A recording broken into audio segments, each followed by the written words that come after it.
आ गया भोजपुरी के सुपरस्टार विजय चौहान जी का एक और वायरल सॉन्ग का टाइटल है रामा ओ रामा।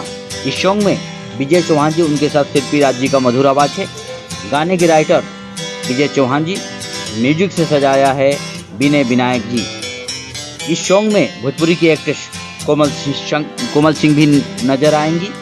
यह गाना वायरल भोजपुरी से रिलीज किया जाएगा। आज इसका टीजर आ चुका है।